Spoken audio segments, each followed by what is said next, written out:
सहर व इसरार का सिलसिला खास, रोंगटे खड़े कर देने वाली दास्तान, कदम कदम एक मंजर हैरत अशां, लम्हा लम्हा रंग बदलते अतवार, गुनाह की दासियों की मस्तियां, हिर्सो हवस के पुजारियों के चमत्कार, एक चौंका देने वाली अछूती कहानी। मेरा ख्याल था कि शादी के बाद प्रेमनाथ दानिशमंदी का सबूत देते हुए खामोशी इख्तियार कर लेंगे। वो पढ़े लिखे थे और सूझबूझ रखते थे, जब ही तो आला ओहदे पर तैनात थे। उन्हें समझ लेना चाहिए कि तीर कमान से निकल चुका है, उसे वापस लाने की कोशिश बेसूद थी। उनका तरकश यूं भी खाली हो चुका था, उन्हें हथियार डाल देने चाहिए थे। काजल बालग थी, होशियार थी, तालीम याफ्ता थी और उसने अपनी जिंदगी और अपने मुस्तकबल के लिए जो फैसले किए थे बहुत सोच समझकर अपनी मर्जी और खुशी से किए, और दुनिया का कोई कानून उसे उसकी मर्जी के खिलाफ जिंदगी गुजारने पर मजबूर नहीं कर सकता। और यूं भी काजल से द्रक्षा बनकर उसने पुराने रिश्तों के दरमियान मजहब की दीवार हायल कर दी थी, मगर वो शायद दीवाने हो गए। जभी तो हमारी जिंदगी में खुशियों की बजाय जहर घोलने की कोशिश कर रहे थे। प्रेमनाथ ने हमारी शादी को अपने धर्म की आन का मसला बना लिया। शायद उसे इसके हलकों के पिंडत पुजारियों ने उकसा दिया था। देवी देवताओं की लाजवाल मावराई कुव्वतों के एहसास ने गालबन उसकी आंखों पर पट्टियां बांधी, या फिर हुकूमत ने उन्हें गैरत दिलाई थी और इस बात का दबाव डाला गया कि जिस तरह भी मुमकिन हो हमें एक दूसरे से अलहदा कर दिया जाए। गर्द के वो ओछा वार करने पर उतर आए थे। मैं नहीं चाहता कि द्रक्षा को हालात का इल्म हो और उसका मासूम वजूद खजां की तपश महसूस करके कलमलाने लगे। इसलिए मैंने दावतों को कबूल करने का सिलसिला ही खत्म कर दिया। मेरी जागीर और इलाके के लोग चाहते थे कि मुझे मदऊ करें, और मैंने उनके लिए अस्पताल की तामीर के सिलसिले में जो कुछ किया था वो उसका अजहार अकीदत करना चाहते थे। इसके लिए उन्हें मौके की तलाश थी और मेरी शादी ने वो मौका उन्हें फराहम कर दिया था। मगर मैंने उनके खलूस को अपने अंदेशों की पेशे नज़र बड़ी खूबसूरती से टाल दिया और किसी न किसी बात का बहाना करके दावतों से पहलू तही कर जाता, मबादा के फिर कोई ऐसा नाखुशगवार वाकया पेश न आ सके जो द्रक्षा के लिए भी बायस परेशानी हो। और मैंने दीवान जी के अलावा दूसरे तमाम मुलाजमीन को भी इस बात की सख्ती से ताकीद कर दी कि किसी अजनबी को हवेली के हदूद में मेरी इजाजत के बगैर ना दाखिल होने दिया जाए। और मैंने मुलाकात का कमरा भी हवेली के बाहर कायम कर दिया ताकि वो कदम हवेली के अंदर ना आ सकें जो हमारे गुलशन के लिए मनहूस साबित हों और वह हमारी बहारों को ताराज कर दें। मैं किसी भी कीमत पर इन बातों को द्रक्षा के कानों तक नहीं पहुंचने देना चाहता था, वरना वो हरासा हो जाती। मेरी जिंदगी उसे अपनी जिंदगी से भी ज्यादा अजीज थी, इसीलिए उसने अपना धन दौलत, धर्म और घर बार छोड़कर मुझे अपना लिया। और उसने मेरी खातिर जो कुर्बानियां दी वो बहुत थी। बैरूनी साजिशों से आगाह करके मैं उसे किसी नई आजमाइश में नहीं डालना चाहता। कैलाश और जैकब वाली दावत ने मुझे मोहतात हो जाने पर मजबूर कर दिया। मैं डिप्टी कमिश्नर आनंद कुमार से खैफ नहीं था, उसे भी मेरी हसीयत का बखूबी अंदाजा था और वो ये भी जानता था कि अगर मामला अदालत तक पहुंचा और द्रक्षा ने अपनी मर्जी से मुसलमान होने का बयान अदालत के रूबरू दे दिया और इस्लाम कबूल करने की संद पेश कर दी तो आनंद कुमार की करकरी हो जाएगी। आनंद कुमार खासा समझदार और होशियार था। वो अफसर होने की वजह से किसी तरह धों दर्रे से काम निकालना चाहता था, इसलिए उसने दावत के दरमियान मुझे हरासा करने की कोशिश की और आंखें लाल पीली करके अपना उल्लू सीधा करना चाहा था। मगर जब मैं संजीदा हो गया तो वह पिंडत ओम प्रकाश को लेकर खामोशी से निकल गया। बात बढ़ जाने की सूरत में उसकी शख्सियत पर भी हरफ आ सकता था और मैं उस पर हद के इज्जत का दावा कर देता तो उसे जान बचानी मुश्किल हो जाती। उसने मौके की नजाकत को भांप लिया, इसीलिए तेजी से निकल गया। और अब मुझे अपनी गलती का एहसास हुआ कि मुझे वो मौका जाया नहीं करना चाहिए था। गुरबे गुश्तन रोजे अव्वल के मसद्दाक अमल करता तो वो दोबारा खुलकर सामने आने की जुर्रत ना कर सकते, लेकिन वक्त गुजर चुका था। اب اس پر پچھتانا کفے افسوس ولنا بیکار تھا۔ بہرحال میں نے طے کر لیا کہ اگر دوبارہ میری عزت پر حملہ کرنے کی کوشش کی گئی یا میری غیرت کو سرے بازار اچھالا گیا تو میں بھی خاموش نہیں رہوں گا، اینٹ کا جواب پتھر سے دوں گا۔ اور میں نے آنند کمار اور پنڈت اومکور پرکاش والی گفتگو کا تذکرہ کیلاش یا جیکب سے دیدہ دانستہ نہیں کیا، اور میں حالات کا رنگ دیکھنا چاہتا تھا۔ مجھے یقین تھا کہ اوم پرکاش کیلاش کو صورتحال سے ضرور مطلع کرے گا، اور کیلاش میرا دوست تھا، لیکن وہ بہرحال ہندو تھا، اور کچھ لوگوں کے لیے دوستی دنیا کے تمام رشتوں سے زیادہ اہم ہوتی ہے۔ دوستی کی خاطر وہ سب کچھ قربان کر دیتے ہیں، لیکن کچھ لوگ مذہب کو دوسری تمام باتوں پر ترجیح دینے کے عادی ہوتے ہیں، اور میں کیلاش کو آزمانا چاہتا تھا کہ وہ کس شمار و قطار میں ہے۔ حویلی کے ایک حصے میں میرے ساتھ رہنے اور دوستی کے مقدس رشتے کی بنا پر بھی وہ مجھ سے سب سے زیادہ قریب تھا، اور وہ چاہتا تو بڑی آسانی سے رات کے گھپ اندھیرے میں عقب سے میری پشت پر چھرا گھونپ سکتا تھا، اور مجھے سب سے پہلے کیلاش کے سلسلے میں سوچنا چاہیے تھا، مگر میں نے ایسا نہیں کیا۔ مجھے اپنی دوستی پر اعتماد تھا، اور میں نے اسی اعتماد کو آزمانے کے لیے خاموشی اختیار کر رکھی تھی۔ دیوان جی جاگیر کے سب سے پرانے اور قابل اعتماد ملازم تھے۔ والد صاحب بھی ان پر اندھا اعتماد کرتے تھے، چنانچہ میں نے بھی دیوان جی کو جاگیر کے کاموں کے سلسلے میں مکمل طور پر تمام سیاہ و سفید کا مالک بنا دیا، اور وہ ہر معاملے میں مجھ سے مشورہ کرنا اپنا فرض سمجھتے، اور میں ہر بار یہی جواب دیتا کہ وہ جو مناسب سمجھیں کریں، اور میری طرف سے کلی اختیار ہے۔ دیوان جی کا اصل نام خان شہباز خان تھا، اور ہماری ملازمت اختیار کرنے سے پہلے وہ پولیس میں ہیڈ کانسٹیبل کے عہدے پر تعینات تھے۔ اپنے سرکاری عہدے اور اختیارات سے جتنا فائدہ دیوان جی نے اٹھایا تھا وہ شاید ہی کسی اور نے اٹھایا ہو۔ خان شہباز خان صرف نام ہی کے نہیں، کام کے بھی شہباز تھے۔ انہوں نے اپنے علاقے میں کبھی جرم کو پروان چڑھنے کی اجازت نہیں دی۔ بڑا روب دبدبہ تھا ان کا، لیکن دوسرے علاقے میں بیشتر جوئے کے اڈے، ناجائز شراب خانے اور کالے دھندے خان شہباز خان کے ہی دم سے زندہ تھے۔ والد صاحب کے کہنے کے موجب خان شہباز خان نڈر، بے خوف اور جاندار آدمی تھا۔ ایک دو قتل میں بھی اس کا نام ملوث تھا، لیکن کوئی ٹھوس ثبوت نہ ہونے کی وجہ سے اس پر کوئی آنچ نہیں آئی، اور وہ خود بھی کھاتا تھا اور دوسروں کو بھی کھلانے کا عادی تھا، لیکن کسی کی دھونس اور برتری برداشت کرنا اس کے اصول کے خلاف تھا۔ اسی وجہ سے افسر بھی اس کے منہ لگنے سے گریز کرتے، اور یہی وجہ تھی جو تھانہ انچارج کی بجائے شہباز خان دیوان جی کے نام سے پورے علاقے میں مشہور ہو گئے تھے۔ دور دراز کے علاقوں تک شہباز خان کی داک جمی ہوئی تھی۔ کیا مجال تھی کہ کوئی پرندہ بھی اشارے کے بغیر اس کے علاقے میں پر مار جاتا۔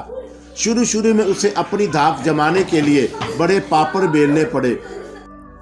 دوسرے بدماشوں اور گنڈوں کی طرح شہباز تاریکی میں چھپ کر وار کرنے اور دشمنوں کا صفایا کرنے کا عادی نہیں تھا۔ وہ للکار کر اپنے دشمن پر حملہ کرنے کا عادی تھا۔ اس کا کہنا تھا کہ جو لوگ پشت سے وار کرتے ہیں وہ مرد نہیں زنا ہوتے ہیں، اور میں چنانچہ شہباز کو مرد بننے کے لیے اچھی خاصی جدوجہد کرنی پڑی تھی۔ تب کہیں جا کر اس کا سکہ چلنا شروع ہوا، اور بڑے بڑے بدماشوں نے شہباز کے نام کے آگے کان پکڑ کر توبہ کر لی اور اس کو بڑا مان لیا تھا۔ کئی برسوں تک اس کا نام کا ڈنکا دور دور تک بجتا رہا، اور پھر شہباز کی زندگی میں بھی ایک انقلاب آیا۔ شراب اور جوے کے ساتھ ساتھ اسے جوان اور خوبصورت لڑکیوں کی بھی لت پڑ گئی تھی۔ اسی میدان میں بھی وہ خاصی شہرت حاصل کر چکا تھا۔ جو لڑکی اسے پسند آ جاتی وہ اسے حاصل کیے بغیر دم نہیں لیتا تھا۔ اس کے ڈر اور خوف سے شریف لڑکیوں نے گھر سے باہر نکلنا چھوڑ دیا، لیکن شہباز کے گرگے اسے کسی نہ کسی طرح خبر پہنچا دیتے کہ فلاں گھر کے اندر ایک نئی کلی نے مہکنا شروع کیا ہے، اور شہباز خان پہلی فرصت میں اس کلی کو پھول بنانے کے منصوبے بنانا شروع کر دیتا۔ اسے اپنے ارادوں میں کبھی ناکامی کا منہ نہیں دیکھنا پڑتا، اور جو رکاوٹ درمیان میں ہوتی اسے شہباز کے گرگے ٹھوکر مار کر دور کر دیا کرتے۔ शहबाज खान का नाम और काम जोर शोर से चल रहा था। वालिद साहब की जागीर के करीब ही वो एक गांव में 2 कमरों के मकान में तनहा रहता था और उसके बुजुर्गों या अजीज रिश्तेदारों के बारे में किसी को कोई खबर ना थी। 1-2 बार कुछ लोगों ने उससे दरियाफत करने की कोशिश की, लेकिन शहबाज ने हर बार मूंछों पर ताव देकर एक ही जवाब दिया, मैं आसमान से औलों के साथ टपका था और मेरे आगे पीछे कोई नहीं है। और लोगों ने उसके बारे में अजीबोगरीब बातें मशहूर कर रखी थी, मगर शहबाज ने उन बातों का कोई नोटिस नहीं लिया, इसलिए कि यही बातें उसके लिए फ़ायदा मंद साबित हुई। लोग उससे खाइफ रहने लगे और उनका यही खौफ शहबाज के लिए इलाके में और इलाके के बाहर कदम जमाने में बड़ा कारआमद साबित हुआ। और फिर जब उसने एक बार दुश्मनों को ज़हर कर लिया तो रावी ने उसके हक में चैन लिखना शुरू कर दिया था। ये उन दिनों की बात है जब शहबाज खान के नाम का सूरज निस्फ नहार पर चमक रहा था। उस रोज वो अच्छी खासी तरंग में बैठा था जब एक गुर्गे ने मौका पाकर उसके कानों में रामू कमार की अकलौती लड़की का नाम फूंक दिया, जो जवानी की सरहदों में कदम रख चुकी थी। 1-2 बार पहले भी बिंदिया का नाम सुन चुका था। वो किसी नीची जात पर हाथ डालना मुनासिब नहीं समझता था, मगर उस रोज शहबाज के खास गुर्गे ने कुछ ऐसे दिलफरेब अंदाज में होंठ काट काट कर बिंदिया का जिक्र किया कि शहबाज का नशा दो आतशा हो गया। उसने उसी वक्त फैसला कर लिया कि बिंदिया को भी उसकी आगोश में जरूर चमकेगी। शहबाज ने उसी गुर्गे को हुक्म दिया कि वह 2-3 आदमियों के साथ रात का अंधेरा फैलते ही जाए और चुप चुपाते बिंदिया को उठा लाए। गुर्गे ने फौरन ही हामी भर ली, और इसलिए कि वो रामू कमार का मकरूज था और लेन देन के मामले में रामू उसे कई बार दूसरों के सामने जलील भी कर चुका था। चुनाचा उसने रामू से अपना इंतकाम लेने की खातर शहबाज के कान में बिंदिया की उठती हुई जवानी के जिक्र से भर दिए थे। शहबाज का इशारा पाकर उस शख्स की आंखें भी चमक उठी। उसी रात वो 2 आदमियों के साथ रामू के घर जा पहुंचा और बिंदिया को उठा लाया। रामू ने मज़ाहमत की कोशिश की तो पूरी कुव्वत से एक लठ उसके सर पर पड़ा और वह हमेशा के लिए चुप इख्तियार करके अपने कच्चे आंगन के फर्श पर ढेर हो गया। बिंदिया के मुंह में कपड़ा ठोंस कर डाटा बांध दिया गया। काम इस कदर होशियारी और खामोशी से किया गया कि किसी को कानो कान खबर ना हुई और बिंदिया को शहबाज खान के कमरे में ला डाला। शहबाज ने बिंदिया को देखा तो फड़क उठा। उसने अपने आदमियों को इनाम देकर रुखसत किया और फिर कमरे की कुंडी चढ़ाकर दोबारा मोंडे पर बैठकर चुस्की लगाने लगा। उसकी नजरें बिंदिया के हसीन सरापे पर जमी हुई थीं, जो उसके सामने फर्श पर बंधी लेकर बड़ी हकारत भरी नजरों से शहबाज को घूर रही थी। शहबाज खान मदहोश होकर उठा और उसने बिंदिया को बंदिशों की कैद से आज़ाद कर दिया और फिर उसके मुंह से कपड़ा भी निकाल फेंका। वो शहबाज खान के जिस्मानी फैलाव को सहमी सहमी नजरों से देख रही थी। शेर और बकरी का कोई मुकाबला नहीं था, इसलिए बिंदिया की आंखों में हकारत की बजाय रहम की दरख्वास्त मचलने लगी। उसने शहबाज खान के आगे हाथ जोड़कर खुद को महफूज रखने की कोशिश की। उसे देवी देवताओं के नाम पर खतरनाक इरादे से बाज रखने के लिए मिन्नत समाजत करने लगी। शहबाज खान मूंछों पर ताव देता और बिंदिया को अजीब सी नजरों से घूरता आगे बढ़ा तो बिंदिया ने उसे खुदा और रसूल का वास्ता भी दिया, लेकिन शहबाज खान ऐसे खूबसूरत मौक़ों पर गूंगा और बहरा हो जाने का आदी था। वो आहिस्ता आहिस्ता लड़खड़ाते कदमों से आगे बढ़ता रहा। बिंदिया खौफजदा अंदाज में पीछे हटती रही और हाथ जोड़ जोड़ कर अल्तजा करती रही। खौफ व दहशत ने उसके चेहरे पर खून की तमाज़त बढ़ा दी। उसका तनफ़्फ़ुस बेतरतीब हो रहा था, लेकिन उसी बेतरतीबी ने उसके हुस्न को 4 चांद लगा दिए। वो फटी फटी नज़रों से शहबाज खान को देखती रही और फिर उसका दिल उछल कर हल्क में आ गया। वो दीवार से टकरा कर रुक गई थी और पीछे जाने का रास्ता ख़त्म हो गया। आगे उसकी बर्बादी नशे में झूमती लड़खड़ाती हुई आहिस्ता आहिस्ता उसकी जानब बढ़ रही थी। अचानक बिंदिया ने एक अहम फैसला कर लिया। वो मर जाएगी, लेकिन अपनी इज्जत को किसी दरिंदे के हाथों नहीं लुटने देगी। शहबाज ने करीब पहुंचकर उसे अपने हाथों के आहनी हिसार में समेटने की कोशिश की तो बिंदिया बड़ी फुर्तेजी से झुकाई देकर दरवाजे की जानब भागी। शहबाज ने उसे पकड़ने के लिए दौड़ने भागने की जहमत गवारा नहीं की, कह के लगाना शुरू कर दिया। और बिंदिया से पहले दूसरी लड़कियों ने भी फरार की राह इख्तियार करने की कोशिश की थी, लेकिन वो कामयाब नहीं हो सकी। शहबाज जब अंदर शिकार कर रहा होता तो उसके दो खास आदमी बाहर पहरा देते और फरार होने के इरादे से बाहर भागने वाली लड़कियों को दोबारा पकड़कर अंदर उनकी कुर्बान गाह में पहुंचा दिया करते। शहबाज को यकीन था कि बिंदिया भी बचकर नहीं जाएगी। चंद लम्हों में उसके वफादार और तजर्बाकार साथी उसे बेबस करके दोबारा उसके कदमों में ला डालेंगे। इसी ख्याल के तहत उसने कहका लगाना शुरू कर दिया और फिर आगे बढ़कर दारू का गिलास भरने लगा। वो बिंदिया को हासिल करने से बेशतर पूरी तरह नशे में डूब जाना चाहता था, लेकिन दूसरे ही लम्हे शहबाज खान का सारा नशा हरण हो गया। उसके दोनों साथी घबराए हुए अंदर दाखिल हुए और फिर उन्होंने खबर दी कि बिंदिया ने उनके घेरे से बचने के लिए पक्के कुएं में छलांग लगा दी थी। दारू का गिलास शहबाज के हाथों से नीचे गिर गया। उसने बाहर जाकर बिंदिया को कुएं से बाहर निकलवाया, लेकिन वो उसकी दस्तरस से बहुत दूर जा चुकी थी। उसने मरकर शहबाज खान को इतनी खरी और अज़ियतनाक शिकस्त दी कि शहबाज खान तलमला कर रह गया। उसके गुर्गों ने रातों रात बिंदिया और रामू की लाशों को इस तरह ठिकाने लगा दिया कि उनका सुराग पाना मुश्किल था। लेकिन शहबाज खान वो महीनों बिंदिया की दी हुई शिकस्त के एहसास से छुटकारा ना पा सका। उसके कानों में हर वक्त बिंदिया की आहोजारी गूंजती रहती, जिसे वो नीच जात समझ रहा था। उसने अपनी असमत की हिफाजत की खातिर अपनी मौत को गले लगाकर शहबाज खान की तनी हुई गर्दन पर ऐसी ज़रब लगाई कि वह बिलबिला उठा और फिर शहबाज खान के अंदर का सोया हुआ इंसान जाग उठा। उसने एक रोज़ अचानक मुलाजमत से इस्तीफा दे दिया। कुछ दिनों बेकार रहा और फिर उसने वालिद साहब के यहाँ मुलाजमत इख्तियार कर ली। मुलाजमत की दरख्वास्त करने से बेशतर उसने वालिद साहब के सामने अपना पूरा माजी खोल कर रख दिया। वो अपने माजी पर शर्मिंदा था और वो इज्जत की ज़िंदगी गुजार कर अपने गुनाहों के बोझ को कुछ हल्का करना चाहता था। चुनाचा वालिद साहब ने उसे मायूस नहीं किया और उसे मुलाजिम रख लिया। शुरू में वालिद साहब उसकी तरफ से मुहतात रहे और उसकी एक एक नकलो हरकत पर कड़ी निगरानी रखी गई, लेकिन वक्त ने यह साबित कर दिया कि शहबाज खान ने खुद को यकसर बदल दिया है और बाकायदा नमाज रोज़ा शुरू कर दिया। और वालिद साहब का इत्मीनान बहाल हुआ तो उन्होंने शहबाज खान को तरक्की देनी शुरू कर दी।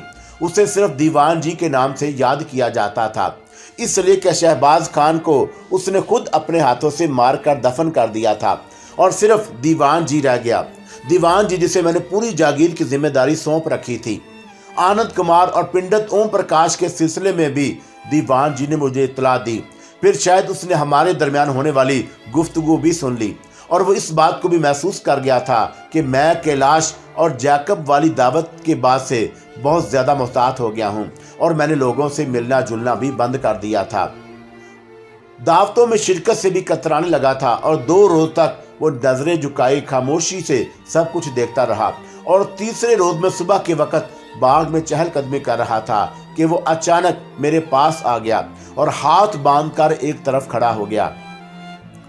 कैसे हो दीवान जी, कोई खास काम? मैंने संजीदगी से दराफत किया। छोटे सरकार, मुझे आपसे चंद जरूरी बातें करनी है, उसने कदरे तामल से कहा। जागीर का कोई मामला है? जी नहीं, उसका जवाब बड़ा मुख्तसर और नामुकम्मल था।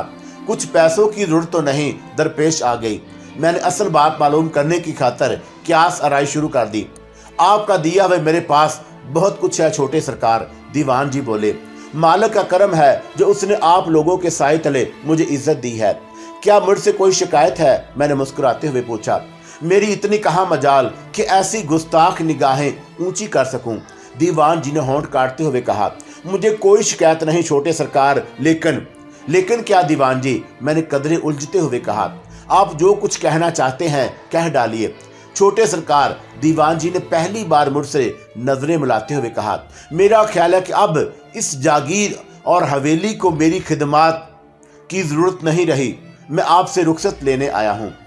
दीवान जी, मैं चौंकते हुए बोला, ये आप क्या कह रहे हैं? आपको किस बात से ये एहसास हुआ कि मुझे या जागीर को आपकी जरूरत नहीं रही? कहीं कैलाश या जैकब की किसी बात से तो आपकी दिल शक्री नहीं हुई? अगर ऐसी बात है तो मैं खुदा के लिए छोटे सरकार, इसके आगे कुछ कहकर मुझे शर्मिंदा ना कीजिए। दीवान जी के हाथ बांधे हुए तेजी से कहा, और कुछ पता तो चले कि आखिर बात क्या है। मैंने नरमी से दरियाफ्त किया। दरअसल मुझसे एक गलती सरजद हो गई। दीवान जी ने नजरें झुकाकर बोले, मैं उसी की तलाफी करना चाहता हूं। खुलकर बात कीजिए दीवान जी, मैं अभी तक कुछ नहीं समझ सका। मैंने वजाहत तलब नजरों से पूछा। दावत वाले रोज मैंने आपकी और डिप्टी कमिश्नर आनंद कुमार की बातें सुन ली थी। दीवान जी संजीदगी से बोले। ओह, मैंने मुस्कुराते हुए बेपरवाही का मुजाहरा किया। तो ये बात है। ये बात इतनी मामूली नहीं है छोटे सरकार। दीवान जी ने बदस्तूर संजीदगी से कहा।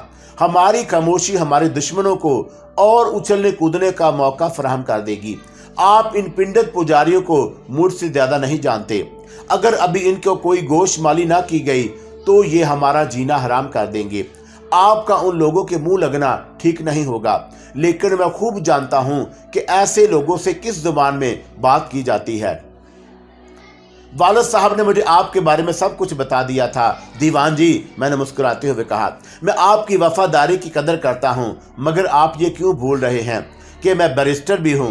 अगर आनंद कुमार ने किसी हमाकत का सबूत दिया तो मैं उसके दांत खट्टे कर दूंगा। ऐसे मामलात कानून या कोर्ट कचहरी के जरिए नहीं सुलझाए जाते छोटे सरकार। दीवान जी ने होंठ चबाते हुए जवाब दिया।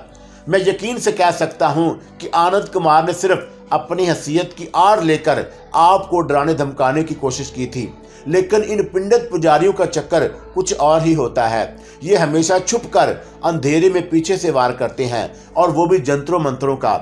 ऊपर से जितने बला भक्त नजर आते हैं, अंदर से उतने ही स्याह और काले होते हैं। आपके ख्याल में हमें पिंडित ओम प्रकाश के साथ क्या बर्ताव इख्तियार करना चाहिए? मैंने दीवान जी को इससे पहले कि वो कोई शरारत करे हमें उसे जता देना चाहिए कि हमने भी हाथों में चूड़ियां नहीं पहन रखी। दीवान जी बोले, आप मुझे हुक्म दें, मैं पिंडित जी को ऐसी जुबान में समझाऊंगा कि वह दोबारा हवेली की तरफ नजर उठाने की जुर्रत भी नहीं करेंगे। अभी इसकी जरूरत नहीं है, मैंने संजीदगी से कहा। हाँ, अगर उनकी तरफ से कोई बात हुई तो फिर देखा जाएगा। दीवान जी थोड़ी देर तक मुझे पिंडित पुजारियों के बारे में अपने तजर्बात से नवाजते रहे, और फिर मेरे समझाने पर यह वादा लेने के बाद वापस हुए कि अगर दूसरी जन्म से कोई कार्रवाई शुरू हुई तो वो भी खामोश नहीं रहेंगे। उसी रात जब मैं खाने से फारिग होकर दरख्शां के साथ अपनी ख्वाबगाह में जा रहा था, कैलाश ने मुझे रोक लिया। उसने कहा था कि वह मुझसे अस्पताल के सिलसिले में कुछ अहम और ज़रूरी बातें करना चाहता है। मैं दरख्शां को ख्वाबगाह तक छोड़कर कैलाश के साथ उसके कमरे में आ गया।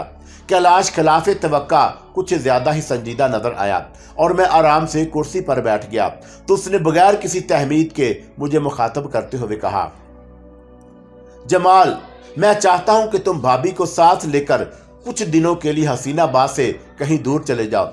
खैरियत? मैंने चौंकते हुए कैलाश को देखा। क्या इस वक्त तुमने मुझे सिर्फ यही मशवरा देने के लिए बुलाया था? हाँ, कैलाश बोला। शादी के बाद तुम्हें हनीमून मनाने के लिए दूर दराज इलाकों का तफरीही सफर इख्तियार करना चाहिए, और तुम हो कि हवेली में घुस कर बैठ गए हो और भगवान ने तुम्हें सब कुछ दे रखा है। मेरी मानो तो कल ही किसी पहाड़ी इलाके की तरफ निकल जाओ। कैलाश ने अचानक मुस्कुराते हुए कहा, और यही दिन तो सैर तफरीह के होते हैं। बच्चे पैदा शुरू हो गए तो फिर घूमने फिरने का मजा किरकिरा हो जाएगा। ये मशवरा तो मुझे पहले भी दे सकते थे, मैंने कैलाश को बगौर देखते हुए कहा। सच बताओ, क्या कोई खास बात है? तुम तो बिला वजह हर बात के उधेड़े बैठे जाते हो।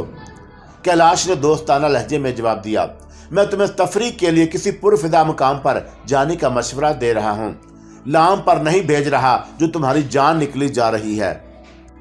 तुम्हारे ख्याल में सैर तफरीह के लिए कौन सा पहाड़ी इलाका ज्यादा मुनासिब रहेगा? मैंने कैलाश की बातों को महसूस करते हुए पूछा, और मैं जान रहा था कि मुझे हसीना आबाद से दूर जाने का मशवरा क्यों दे रहा है। शायद उसे भी हालात का इल्म हो गया था, या फिर उसने महसूस कर लिया कि अगर मैं हसीनाबाद में रहा तो मुझे ज्यादा खतरा पेश आ सकता है। नैनीताल चले जाओ, वो बेपरवाही से बोला। आजकल सीजन भी है और वहां मेरे वाकफकारों के 2-1 रिहायशी मकान भी। तुम्हें कोई दुश्वारी पेश नहीं आएगी और हनीमूनी भी शानदार रहेगा। फसाद की आग जब फैलती है कैलाश, तो सिर्फ मैदानी इलाकों तक महदूद नहीं रहती, सहरा और पहाड़ भी उसकी जिद में आ जाते हैं। मैंने कैलाश को मैली खेज नजरों से देखते हुए पूछा, ये बताओ कि तुमने क्या सुना है? क्या सुना है? कैलाश ने हैरत से पलकें झपकाते हुए कहा। ये अचानक तुम्हारी खोपड़ी पर बकरात कहां से सवार हो गया? क्या बेपरकी उड़ा रहा है?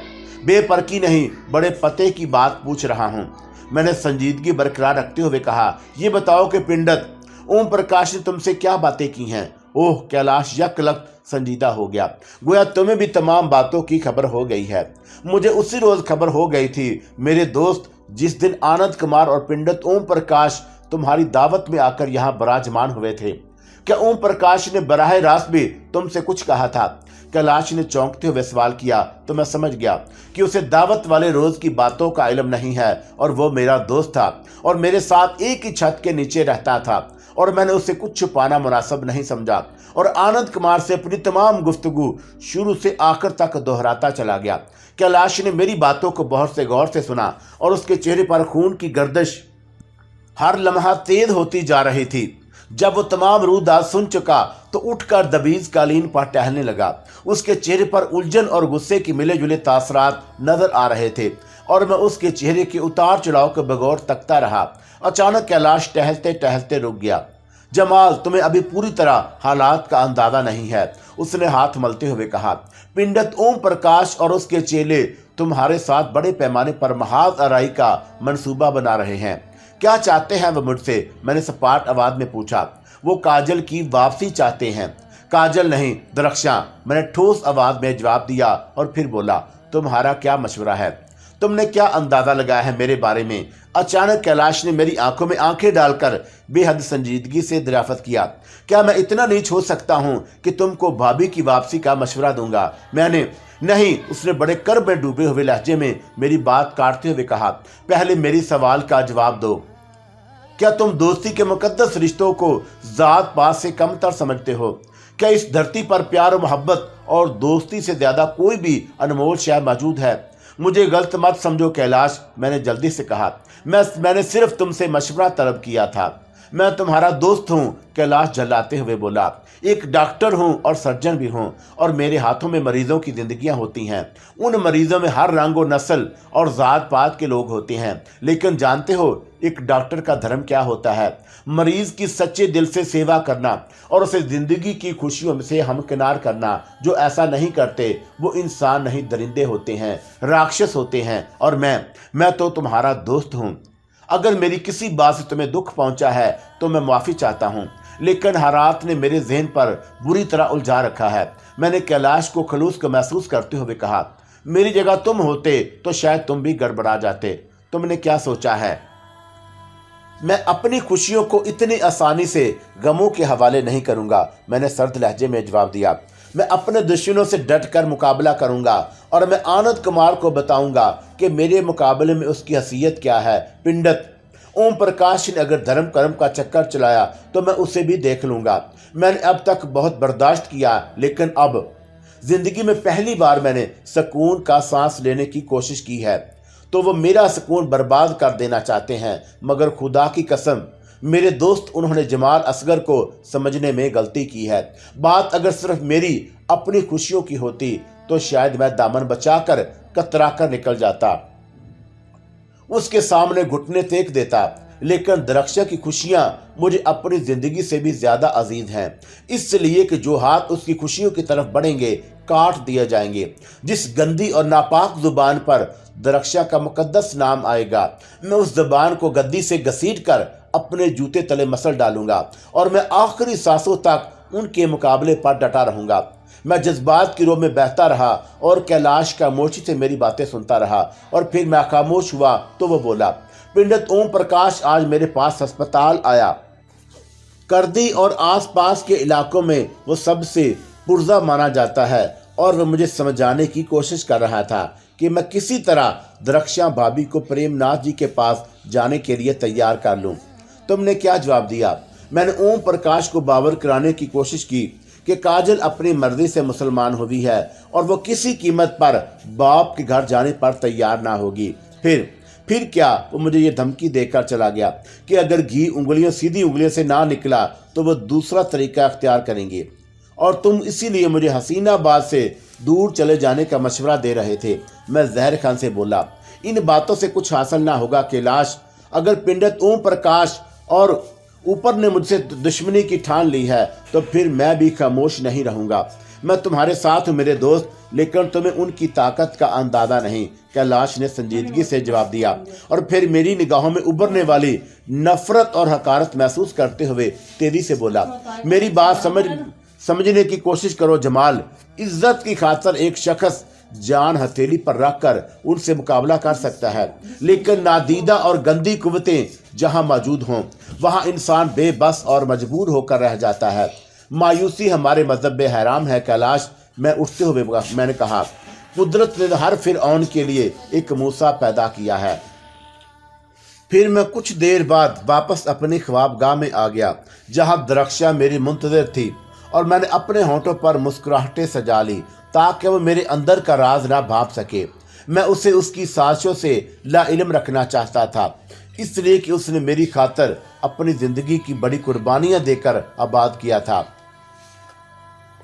और फिर अगली सुबह मैंने फैसला कर लिया और अंदर जाकर मैंने लिबास तब्दील किया, बाहर आकर गाड़ी निकलवाई और ड्राइवर को डिप्टी कमिश्नर ऑफिस चलने की हदायत करके आराम से सीट की पुश्तगाह से टेक लगाकर आंखें बंद कर ली। वक़्त और हालात ने मेरी शरियानों में दौड़ते लहू की गर्दिश अचानक ही तेज कर दी। प्रेमनाथ की जानब से मुझे परेशान करने की इब्तिदा हो चुकी थी और मैं खून का घूंट पीकर सब्र कर गया था। मैं आनंद कुमार से अच्छी तरह वाकिफ था और खूब जानता था कि वो किस कमाश और किस कैनेडा का अफीसर है। उसकी शख्सियत उसकी हैसियत के मुकाबले में बड़ी घटिया थी।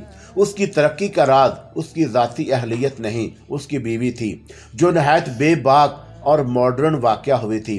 आनंद कुमार ने तरक्की के जितने मदारज तय किए वो सब उसकी बीवी कुमारी निर्मला की बदौलत थे।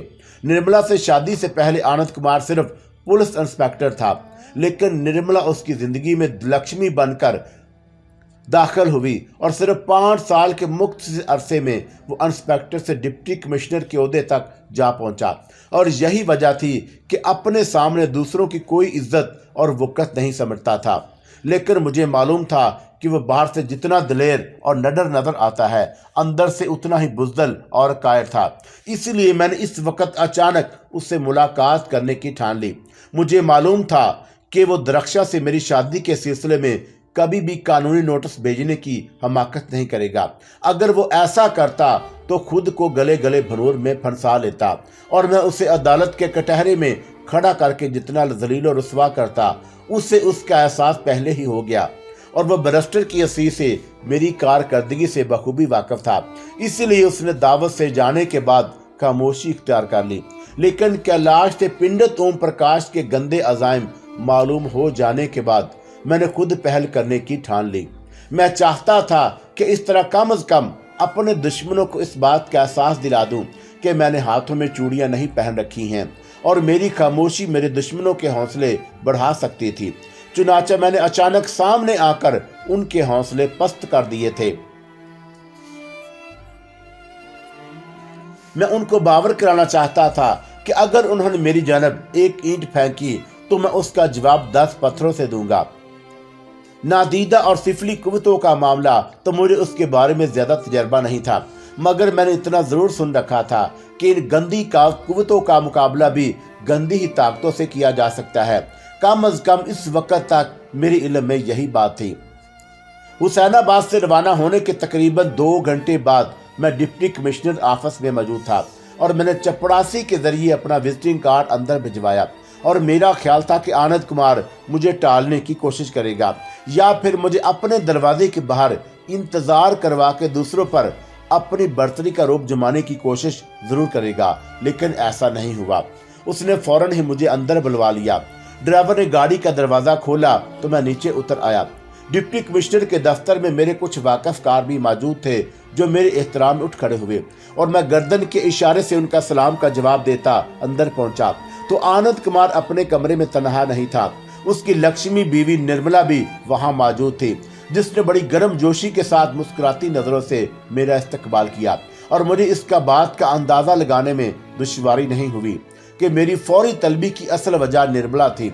गारबन आनंद कुमार से यह हमाकत सरजद हो गई थी कि उसने निर्मला को मेरे बारे में कुछ बता दिया था। चुनाचा निर्मला मुझे देखने के लिए बेचैन थी और इसी की एमा पर मुझे फौरन तलब कर लिया गया। अगर ये बात ना होती तो फिर आनंद कुमार के चेहरे पर भी नागवारी के बजाय पसंदीदगी के तासरात नुमाया होने चाहिए थे, और मुझसे हाथ मिलाते वक्त भी आनंद कुमार ने सर्द मोहरी का मुजाहरा किया। अलबत्ता निर्मला मुझे दिलचस्प नजरों से देख रही थी। मैं कुर्सी पर बैठ गया तो आनंद कुमार ने अपनी निशस्त पर कसमसाते हुए निहायत सर्द और खुश्क लहजे में पूछा, फरमाइए मिस्टर जमाल, कैसे जहमत की आपने? मेरा ख्याल है कि मैं नावकत आ गया हूँ। मैंने अदाब महफल का लिहाज रखते हुए जानबूझकर निर्मला की सिमत देखा तो आनंद कुमार एक लम्हे को तलमला गया और फिर फौरन खुद पर काबू पाते हुए बोला, ये मेरी मिसेज है, कुमारी निर्मला। आनंद कुमार ने कुमारी पर खासा जोर दिया था। खुशी हुई आपसे मिलकर, मैंने बराह रास्त निर्मला को मुखातब किया। क्या? मुझे भी आपको देखने का बड़ा शौक था, निर्मला ने जवाब दिया। आनंद कुमार इस वक्त जल्दी में थे। मैं आपका कार्ड देखकर आपको अंदर बुलवा लिया। और सुनाइए, आपने वकालत क्यों छोड़ दी? मेरा मतलब है कि मैंने अखबारात में बनर्जी के मुकाबले में आपकी शानदार जीत की सरजश सुनी थी, मगर बाद में ये जानकर दुख हुआ कि आपने अचानक उसे हमेशा के लिए तर्क कर दिया। उस वक्त हालात का तकाजा यही था कि मैं अपना कर देता, लेकिन अब मैंने जरा रुक कर कहा, सोच रहा हूं कि दोबारा प्रैक्टिस शुरू कर दूं। ओह श्योर शोर निर्मला ने बेतकल्फी से कहा और फिर पसंदीदा लहजे में बोली, मेरा ख्याल है कि प्रैक्टिस दोबारा शुरू करने का ख्याल आपको शादी के बाद आया है। जी हाँ, मैंने कुर्सी पर संभलते हुए जवाब दिया। इंसान को बहुत कुछ कर गजरने पर मजबूर कर देती है। आप बड़े दिलचस्प और जिंदा दिल मालूम होते हैं, निर्मला मुस्कुराई।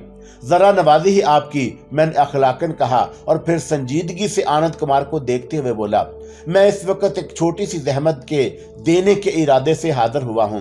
तहरीरी शिकायत की एक नकल दरकार है जो आपकी अदालत मेरे खिलाफ गालबन प्रेमनाथ जी ने पेश की है। जी, आनंद कुमार उछल पड़ा और फिर पहलू बदल कर बोला, मैंने प्रेमनाथ का नाम कब लिया था? ख्याल है मेरा, मैंने बेपरवाही से जवाब दिया। नकल मिलेगी तो असल दुश्मन की निशानदेही भी हो जाएगी। फिलहाल मैंने उस दरख्वास्त के बारे में कुछ फैसले नहीं किया, आनंद कुमार ने स्पार्ट लहजे में जवाब दिया।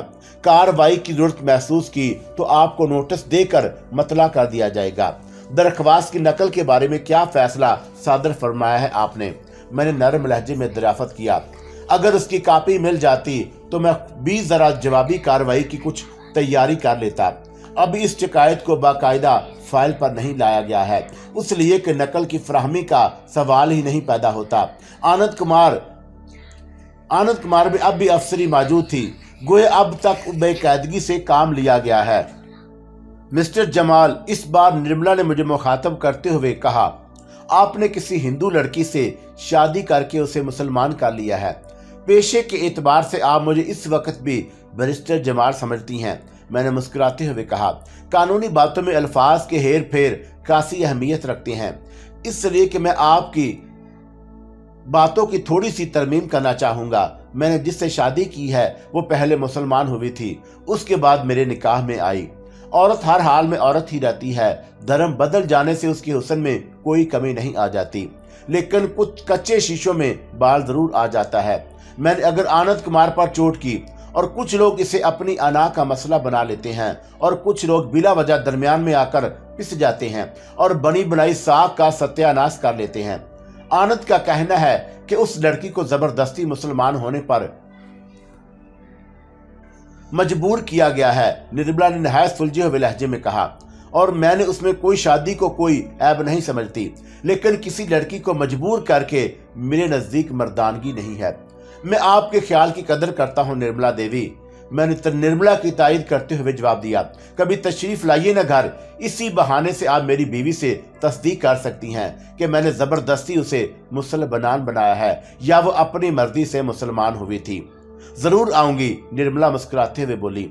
मुझे आपसे कुछ मशवरा भी करना है, आपकी मिसेज से मुलाकात भी हो जाएगी। मुझे आपके आने से दिल्ली मुसरत होगी। मिस्टर जमाल, निर्मला ने कुछ तवक्कुफ से कहा, आपका क्या ख्याल है? क्या मोहब्बत की भी कोई जात पात या दीन धर्म होता है? शादी ब्याह के मामलात में ये बातें मेरे नजदीक रेत के सिवा कुछ नहीं। मैंने कहा, और दो दिलों का मिलाप खुदा ने दुनिया वालों को इतना बुरा क्यों लगता है? और जहां धर्म की बात आ जाए वहां लोग जज्बाती भी हो जाते हैं। आनंद कुमार ने पाइप जलाते हुए कहा, फिरका वराना फसादात महज तफरीहन तो नहीं होते, उन फसादात और बुलुओं के परपे कोई ना कोई वजह जरूर होती है। मैं यहाँ आपसे इत्तेफाक करता हूँ, लेकिन सिर्फ इस हद तक कि इन फसादात का मुहर्रिक नेक नहीं होता। जो फसाद फिरका वाराना होते हैं उनके पीछे यकीनन कुछ गंदे अवामल कार फरमा होते हैं और कुछ ऐसी सियासी या ज़ाती अगरादो मकासद होते हैं जो गंदे जहनों की पैदावार होते हैं। उन झगड़े फसाद में बहुत से लोग अपना उल्लू भी सीधा कर लेते हैं और कुछ बेमरवत मारे जाते हैं, लेकिन दोनों ही सूरतों में जहर के बीज दिलों के अंदर बो दिए जाते हैं जो रफ्ता रफ्ता परवान चढ़ते रहते हैं। और मेरी ही मिसाल ले लीजिए।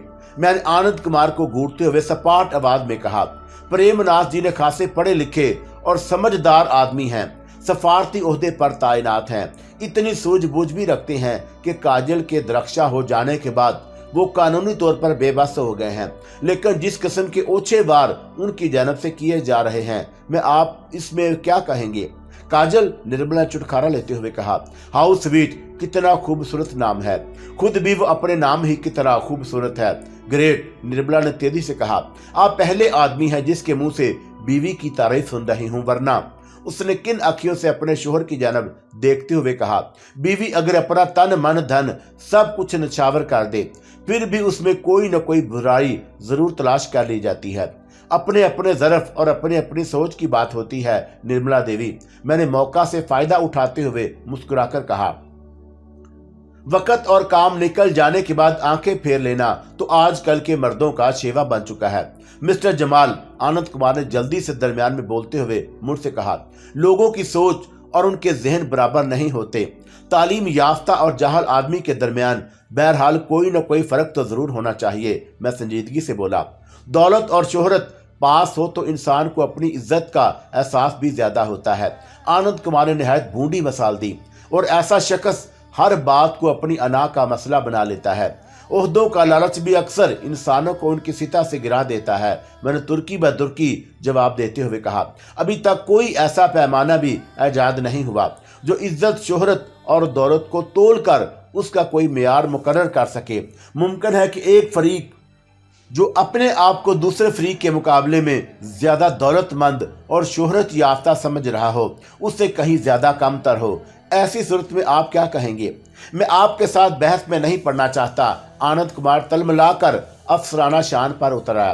बहरहाल मेरा मशवरा है कि अगर मौजूदा मामले में आप ठंडे दिलो दिमाग से काम लें तो ज्यादा मुनासिब होगा। गोया दूसरे लफ्जों में आप मुझे बेहसीयत डिप्टी कमिश्नर ये मशवरा दे रहे हैं कि दो कौड़ी के लोग मेरे मुंह लगने की कोशिश करें और मैं खामोश रहूं। मजहब के नाम पर शोबदेबाजी करने वाले बाजारी लोग मेरा सुकून बर्बाद करना चाहें और मैं चुप बैठा देखता रहूं। मुझसे ताकत के नाम पर यह मुतालबा किया जाए कि मैं अपनी बीवी को जबरदस्ती घर से धक्के मारकर इसलिए निकाल दूं कि उसके बाप को यह रिश्ता पसंद नहीं। मैं यकलख तेज हो गया। डिप्टी कमिश्नर की आंखों में आंखें डालकर गर्जदार आवाज में बोला, अगर कोई ऐसा ही मुतालबा आपसे किया जाए तो आपके दिल पर क्या गुजरेगी? मैं समझी नहीं मिस्टर जमाल, आनंद कुमार की बजाय निर्मला ने चौंकते हुए पूछा, क्या प्रेमनाथ जी ये चाहते हैं कि आप अपनी धर्मपत्नी को उनकी खातिर छोड़ दें? जी हाँ, दूसरी सूरत में अरसा हयात मेरे ऊपर तंग कर दिया जाएगा। मैं जहरीले नाक की तरह बल खाकर बोला, प्रेमनाथ और उसके मातहत अफसरों ने गालबन मुझे बुजदल समझ रखा है। आई सी, निर्मला ने अपने शोहर की तरफ देखते हुए कहा, ये तो बड़ी नाइंसाफी की बात है आनंद। मैं कानूनी पोजीशन समझ रहा हूं मिस्टर जमाल। आनंद कुमार ने पहली बार गालबन निर्मला की वजह से एक अहम हकीकत का एतराफ करते हुए कहा, दुनिया का कोई कानून किसी बालग लड़की को उसकी मर्जी के खिलाफ जिंदगी गुजारने पर मजबूर नहीं कर सकता, और ऐसी सूरत में जब उसने अपना धर्म बदल कर बाकायदा शादी भी कर ली हो। कुछ कवानीन और भी है मिस्टर डिप्टी कमिश्नर, मैंने दांत पीसते हुए बेबाकी से कहा। पिंडत पुजारियों का कानून जो मंदिरों और धर्मशालाओं में देवी देवताओं के नाम पर धर्म की आड़ लेकर वादे किया जाता है। जंत्रों और मंत्रों का कानून जो पोतर मरगछाला पर आसन जमाकर दूसरों को तबाह बर्बाद करने के लिए होता है, और फिफली कुव्वतों का कानून जो गंदे जहनों की गंदी पैदावार होता है लेकिन दुश्मनों को मौत के घाट उतार कर दम लेता है। आप जिस कानून की बात कर रहे हैं वो भी अंधा होता है, लेकिन फिर भी उनके कवानीन हैं जिन की मिसालें मैंने दी हैं, मगर आपका कानून इस कवानीन के खिलाफ कोई फर्द जुर्म आयद नहीं कर सकता। इसलिए मैं समझा नहीं। डिप्टी कमिश्नर ने झल्लाते हुए जवाब दिया, आप कहना क्या चाह रहे हैं? मैं आपको कबल अज वक़्त हालात से बाखबर करने वाला जनाबे वाला, मैंने पेशा वराना लबो लहजा इख्तियार करते हुए कहा। हो सकता है कि कल हालात अचानक खराब सूरत इख्तियार कर लें और कानून को बिला वजह एक फरीक से शिकायत हो। मैं इस जुमले की वजाहत चाहूँगा। आनंद कुमार ने अल्फाज चबाते हुए अफसराना अंदाज में कहा। पंडित ओम प्रकाश जो आपके साथ मेरे घर भी आ चुका है, घटिया तरीके इख्तियार करने के मंसूबे बना रहा है। मैं दबंग आवाज में बोला। उस रोज दावत में आपकी मौजूदगी में भी मुझसे गुस्ताखी की कोशिश की थी। अब उसने सर्जन कैलाश से मिलकर यह मुतालबा किया है कि मैं अपनी बीवी को उसके घर वापस भेज दूं।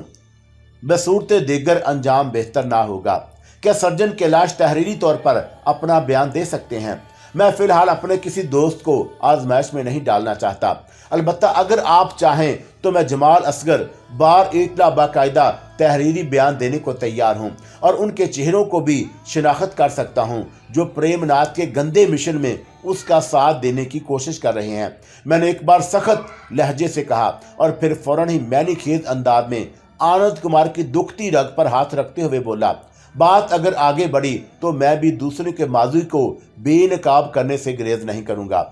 आप चिंता न करें जमाल साहब। आनंद कुमार की बजाय निर्मला ने संजीदगी से जवाब दिया, मैं वादा करती हूं कि इसके मामले में आपके खिलाफ कोई कार्रवाई नहीं करेंगे। शुक्रिया निर्मला देवी, मैंने उठते हुए कहा। मैं यही चाहता हूं कि अगर मेरे साथ इंसाफ ना किया जा सके तो बेइंसाफी से भी गुरेज किया जाए। मैं अगर दूसरों की मजबूरियां समझ रहा हूं तो दूसरों का भी फर्ज है कि वो इन हालात को समझने की कोशिश करें जो इंसान को मजबूरन शराफत को खार बात कह देने के राह इख्तियार करने पर मजबूर कर देते हैं। स्त्री मर्द की इज्जत होती है और अपनी इज्जत बचाने के लिए मैंने सब कुछ कर गुजरता है। निर्मला ने मुस्कुराते हुए कहा, ऐसा करना मेरे नज़दीक पाप नहीं बल्कि पुण्य है। बहुत बहुत शुक्रिया निर्मला देवी। मैं सिर्फ यही जवाब सुनने की खातिर यहाँ हाजिर हुआ था। और मैंने निर्मला को तशक्कर अमीद नजरों से देखते हुए कहा और फिर पलट कर संजीदगी से आनंद कुमार की सिमत देखा जो निर्मला के जवाब पर अंदर ही अंदर तलमला रहा था, लेकिन सवाए होंठ चबाकर चुप हो जाने के वो और कर भी क्या सकता था। मुझे उसकी बेबसी देखकर मुसर्रत हो रही थी।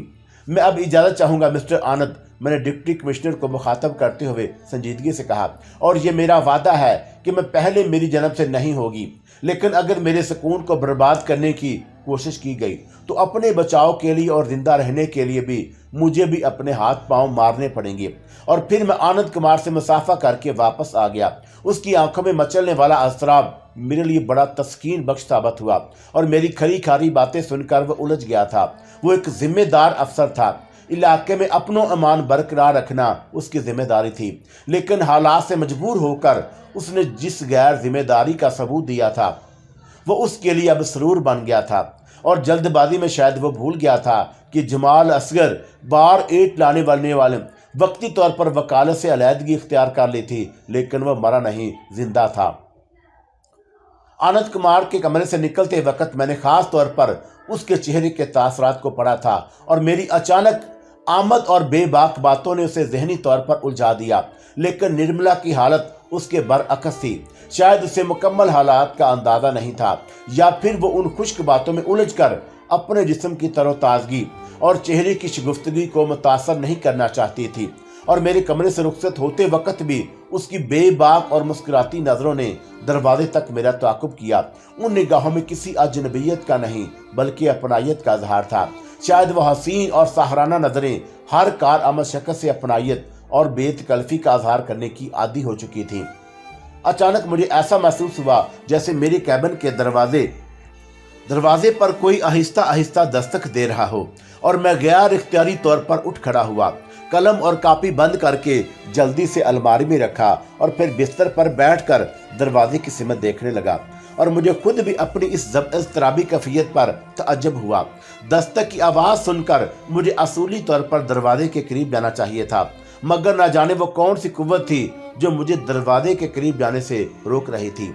बहरी उकाब आहिस्ता आहिस्ता हचकोले ले रहा था, जिसका वाज़ेह मतलब यही था कि बाहर समुंदर की मौजों में तलातम मौजूद है। और मैंने दीवार पर लगी घड़ी पर नजर डाली। इस वक्त रात के तकरीबन 1:30 का अमल था और मैं डायरी लिखने में इतना मुस्तगर्क हो गया था कि वक्त का अंदाजा ना रहा। लेकिन दस्तक की वो आवाज मदम होने के बावजूद इस कदर पुर असर थी कि मेरी मुहैयत टूट गई। मैं बिस्तर पर बैठा दरवाजे को तके जा रहा था और मेरा ये फेल यकीनी तौर पर अहमकाना और बचगाना था, इसलिए कि बाहर अगर कोई था तो दरवाजा खुले बगैर नजर नहीं आ सकता था और मैं बिला वजह दरवाजे को क्यों टिकटकी बांधे घूर रहा था। बाहर से मौजों का शोर भी साफ सुनाई दे रहा था और दस्तक की आवाज मेरा वहम भी हो सकती है। और मैंने अपने ज़हन को तसल्ली देने की कोशिश की। डायरी में मैंने अपनी मादी की दास्तान जहां तक रकम की थी, उसके आगे जो वाक़यात और हादसात रूनुमा हुए थे वो आज भी मेरे लिए नाकाबिले फहम थे। अगर उन पुर इसरार और हैरत अंगेज वाक़यात का जिक्र किसी और ने ना किया होता तो शायद मैं तमाम उम्र उन बातों पर यकीन ना करता। लेकिन वो सब कुछ मेरे साथ गुजरे थे और मेरी आंखें उन हौलनाक वाक़यात की चश्मदीद गवाह हैं। मैं उन पुर इसरार बातों को भला कैसे फरामोश कर सकता था जिन्होंने आज तक मुझे कर्ब और अजियत से दो चार कर रखा है। और इन हादसात का एक एक नक्श आज भी मेरे जहन के नाखा खानों में महफूज है। शायद उन्हीं नाकाबिले तोजी वाक़यात का असर था जो मेरे लाशोर में दबे हुए वहमों ने इस दस्तक को मेरे शऊर में बेदार कर दिया था। और वो यकीनन मेरा वहम था। मैंने खुद को समझाया या फिर कैबिन की लाइट ऑफ करके सोने के इरादे से बिस्तर पर दराज हो गया। बाहर समुंदर की लहरें बहरी उकाब से टकराकर शराब की जो आवाज़ें पैदा कर रही थीं वो लोरी बनकर मेरे कानों में गूंज रही थीं और मुझ पर आहिस्ता आहिस्ता गनूदगी तारे होने लगी और मेरी आंखों के पपोटे बूझे होने लगे। नींद का खुमार मुझे थपक थपक कर सुला रहा था कि दस्तक की आवाज़ फिर मेरे कानों में गूंजी और मैं बेइख्तियार हड़बड़ाकर उठ गया, यूं जैसे कि मुझे झंझोड़ कर सोते से बेदार कर दिया गया हो। आवाज़ हर चंद के बड़ी मध्यम और कमज़ोर थी, लेकिन मैंने साफ तौर पर सुना कि कुछ सोचकर मैंने तकिए के नीचे से अपना पिस्तौल निकालकर हाथ में मजबूती से पकड़ा और पंजों से चलता हुआ दरवाजे के करीब आ गया। और मेरा ये अमल भी बिलाशुबा हमाकत पर मबनी था, इसलिए कि बहरी जहाज पर मुझे किसी से अपनी जान मतलब कोई खतरा ना था। किसी से मेरी दुश्मनी भी नहीं थी जिससे मैं हमले की तवक्का कर सकता। बहरहाल शायद माजी में गुजरे हुए हौलनाक वाक़यात उस वक़्त मेरे जहन पर ज़्यादा असर अंदाज थे जो मैं पिस्तौल लेकर दरवाजे की सिमत जा रहा था। दरवाजे के करीब पहुंचकर मैंने अपना कान उससे लगा दिया ताकि दूसरी जानब की सुन गुन ले सकूं और कैबिन के अंदर मुझको खतरा दरपेश नहीं आ सकता था, इसलिए कि मैं आयतुल कुर्सी का विर्द रखता था और हिसार खींचे बगैर सोने का आदी नहीं था। डायरी लिखने से पहले बैठने ही मैंने हिसार खींच दिया था और एक मुसलमान की हैसियत से मेरा अकीदा है कि हिसार के अंदर कोई दीदा या नादीदा कुव्वत किसी को नुकसान नहीं पहुंचा सकती। और 2 मिनट तक मैं दरवाजे से कान लगाए खड़ा रहा। सिर्फ मौजों और हवाओं के मिले जुले शोर की आवाज़ सुनाई दी और मुझे अपनी बुज़दिली पर गुस्सा आने लगा। मैं दरवाजे के करीब से झल्लाकर हटने का इरादा ही कर रहा था कि दस्तक की बारीक और मध्यम आवाज़ फिर सुनाई दी। ऐसे लगा था जैसे कोई सिर्फ उंगलियों के पोरों से दरवाजे के निचले हिस्से पर दस्तक दे रहा हो। दस्तक देने का वो अंदाज भी ना सिर्फ ये कि काबिल गौर बल्कि अजीबोगरीब था। फिर भी मैंने नहायत आहिस्तगी से दरवाजे के बोनट गिराए और एकदम दरवाजा खोल दिया, मगर दूसरे ही लम्हे मैं खौफ और दहशत के मारे उछलकर 2 कदम पीछे भी हो गया। जो कुछ मैंने देखा वो भी ताज्जुब खेज था। कैबिन के दरवाजे के बाहर एक स्याह रंग का सांप कुंडली मारे बैठा था और अपना फन खाड़े मेरी जानब मतवज्जा था। जिस दस्तक की आवाज़ मैं जिसे समझ रहा था वो यकीनी तौर पर मेरी मौत की दस्तक थी। अगर मैं फौरन ही उछलकर पीछे न हट गया होता तो शायद मौत का वो हर कारा जो पूरे चांद की रोशनी में साफ नजर आ रहा था मुझे डस चुका होता। शायद मेरे ही खौफ की वजह यही थी और कुदरत मुझे कुछ दिनों और जिंदा रखना चाहती थी और मेरी निगाहें सांप पर जमी हुई थीं और मेरा और उसका दरमियानी फासला बेमुश्किल 10 फुट रहा होगा और वो मुझे अपने सामने देखकर गजबनाक अंदाज में फुंकार रहा था और सर मार रहा था, लेकिन हिसार तोड़कर अंदर दाखिल होने से कासर था और मैं दिल की धड़कनों पर काबू पाते हुए पिस्तौल पर अपनी गिरफ्त मजबूत की और जल्दी से सांप के फन का निशाना लिया। ट्रैगर दबाना चाहता था कि यकलख्त पिस्तौल पर मेरी गिरफ्त ढीली हो गई, मेरे तनफ्फुस की रफ्तार तेज हो गई और मैं फटी फटी निगाहों से सांप के फन को देखने लगा, जिसके अंदर मुझे अपनी दरख्शां की जीती जागती सूरत नजर आ रही थी और वो मौत के हरकारे के फन में जैसे मैसूर होकर रह गई थी। वो मेरी दरख्शां ही थी जिसे मैं लाखों में शिनाख्त कर सकता था। मैं कोई ख्वाब नहीं देख रहा था, हकीकत से दो चार था और मेरी नजरें मुझे धोखा नहीं दे रही थी। फिर दरख्शा के होंठों को जुम्बश हुई और उसकी मानूस आवाज मेरे कानों में गूंजने लगी। जमाल, इस कदर गौर से क्या देख रहे हो? क्या तुम्हें अपनी निगाहों पर यकीन नहीं आया? दरख्शा, तुम सांप? मैंने बेरबत अल्फाज बोलने शुरू कर दिए। हाँ जमाल, तुमसे मिलने के लिए, तुम्हें एक नज़र देखने के लिए मुझे तरह तरह के रूप इख्तियार करने पड़ते हैं, लेकिन ये रूप आर्जी हैं। मैं तुम्हारे सामने आकर तुम्हें बार बार यकीन दिलाना चाहती हूँ कि हम इसी दुनिया में एक बार फिर मिलेंगे। दरख्शा, मैंने हाँफते हुए कहा, तुम्हें तलाश करते करते मैं बहुत थक गया हूँ। हिम्मत से काम लो जमाल, हम बहुत जल्द एक हो जाएंगे, उसने बड़ी अपनाई से कहा और फिर शिकायत भरे लहजे में बोली, तुम मुझसे इतनी दूर क्यों खड़े हो? समझी, तुम्हें शायद मेरा ये रूप पसंद नहीं आया। दरख्शा, मैंने अपने बाल नोचते हुए कर्बनाक लहजे में कहा, मैं पागल हो जाऊंगा और मेरे करीब तो आओ जमाल, डरो नहीं। दरख्शा की आवाज सुनकर मेरे दिल की कैफियत डानोडोन हो रही थी और मैंने एक कदम आगे बढ़ा या फिर ठठक कर रुक गया और मेरे दिल ने कहा कि अगर वो दरख्शा है तो हिसार के अंदर आने से गुरेज क्यों कर रही है? इससे पहले भी वो मेरे करीब आ चुकी थी, फिर आज क्यों हचकिचा रही है? और अचानक मेरे तन बदन में खौफ की एक सर्द लहर दौड़ गई। माजी में भी मेरे दुश्मनों ने अनगिनत मुझे फरेब दिए थे और मेरी मासूम दरख्शां भी एक ऐसे ही फरेब का शिकार होकर मौत के चुंगल में जाम फंसी थी। उसकी मौत के बाद से गंदी ताकतों ने मेरा पीछा छोड़ दिया, लेकिन शायद अब एक बार फिर वो मेरी और दरख्शां की मुलाकात के दरमियान हायल होना चाहते थे। दरख्शां ने मुझसे दूर दराज सफर के बाद औरत के रूप में मिलने को कहा था और फिर वो सांप के रूप में क्यों आई थी? स्याह सांप की हकीकत को आजमाने के लिए मैंने अचानक अपने चेहरे पर करख्तगी के तासरात नुमाया कर लिए और पिस्तौल उठाकर दोबारा उस पर तान लिया और मेरी इस अचानक हरकत पर दरख्शा की आंखों में भी खौफ की झलकियां उभर आईं और मुझे यकीन हो गया कि वो मेरी दरख्शा नहीं बल्कि कोई सिफली ताकत है जो दरख्शा के बाद अब मुझे खूबसूरत फरेब देकर मौत से हमकिनार करना चाहती थी, मगर वो बहरहाल दरख्शा का रूप धार कर सामने आई है। इसलिए मैंने फायर करने में जल्दबाजी नहीं की और ललकारती हुई सर्द आवाज में बोला, अगर तुम दरख्शा हो तो अंदर आ जाओ, वरना मैं तुम्हें शूट कर दूंगा।